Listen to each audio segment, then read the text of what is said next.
hay un eje mediático y también hay un eje que voy a ser cauto de cómo lo describo, que es el eje religioso. Ahora, cuando hablamos del Vaticano tenemos que hacer,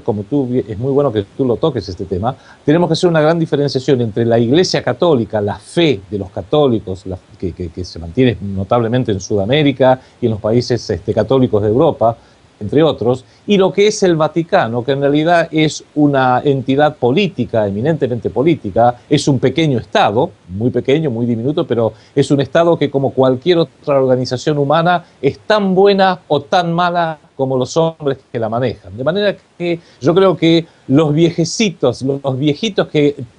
caminan por los corredores del Vaticano, por decir de alguna forma, se han dado cuenta que aunque ellos se jugaron en su momento a favor de lo que eran los países del eje en la Segunda Guerra Mundial, notablemente Alemania, Italia y España, en Europa, se dieron cuenta que ellos también perdieron la Segunda Guerra Mundial, con lo cual en los años de la posguerra, particularmente cuando asciende al trono de San Pedro Juan XXIII, empiezan a hacer una suerte de migración, van acomodándose y creo yo que ya hoy están muy acomodados y se han preparado para formar parte de un venidero gobierno mundial. Que a mi juicio ese gobierno mundial va a tener, aunque no necesita, pues ya hoy la tecnología lo hace superfluo, tener un centro geográfico, va a tener de todos modos 5 centros importantes. Un centro imperial militar en Washington, D.C., un centro financiero en Nueva York, un centro de decisión política en Londres, probablemente jamás dejó de estar la decisión política en Londres, un centro que yo llamo ecuménico en el Vaticano, una especie de clearing para hacer que ya la religión católica, por ejemplo, se haya transformado en una secta protestante más, y esta formación de un ecumenismo para una religión light,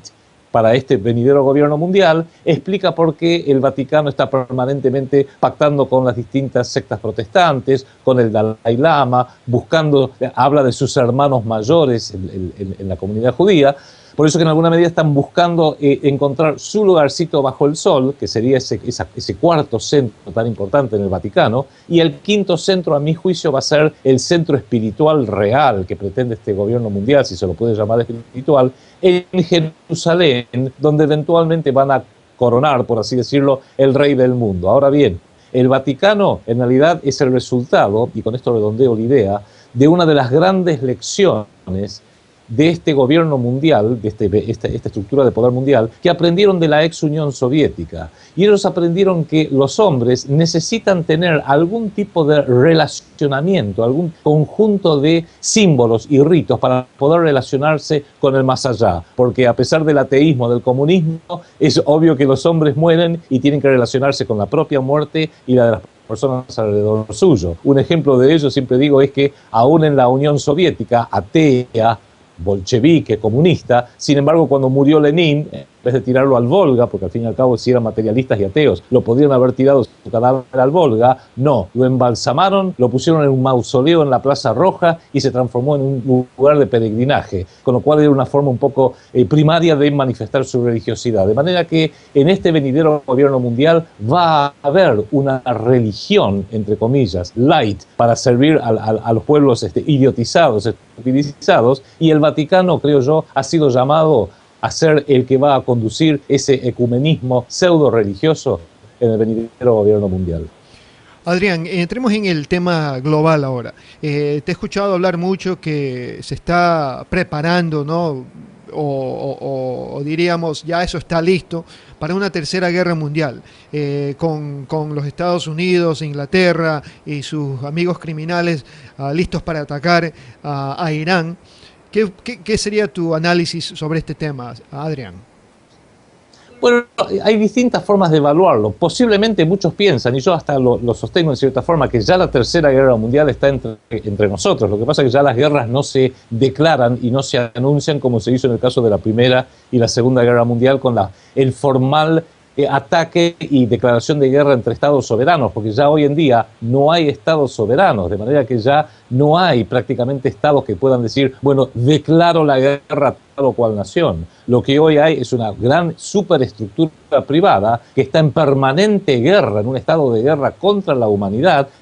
grupos muy pequeños y poderosos de hombres y mujeres que le han declarado la guerra a toda la humanidad, por así decirlo, y no van a ser tan torpes de hacer una declaración formal. De manera que posiblemente estamos en la Tercera Guerra Mundial ya de todos modos, pero lo que tú me dices es en qué momento esto puede llegar a transformarse en una conflagración realmente de una gravedad inusitada. Lo está haciendo gradualmente, pero justamente debido a que hoy existen armamentos nucleares y una capacidad tecnológica realmente devastadora, las grandes potencias, Estados Unidos, Gran Bretaña, Rusia, China, Francia, son muy cautas y muy cuidadosas de no entrar en conflicto entre ellos. Por eso todas las guerras después de la Segunda Guerra Mundial, cuando entramos en la era atómica, siempre se han hecho en terceros países, en Corea, en Vietnam, ahora en Medio Oriente, en Latinoamérica también, por supuesto, con lo que sí podemos avisorar ya que la gran ventana de oportunidad que buscaban Estados Unidos, Gran Bretaña, Francia e Israel para hacer una transformación que solamente les beneficia a ellos, esa ventana de oportunidad se va cerrando por distintas razones, entre las cuales está la creciente concientización de los pueblos gracias a Internet, gracias a que podemos hacer programas como el que tú tan gentilmente me estás invitando en estos momentos. Con lo cual, en ese apuro que tienen por tratar de producir un gran cambio antes que se cierre esta ventana de oportunidad, uno puede entrever que es muy posible, quizás probable, que Israel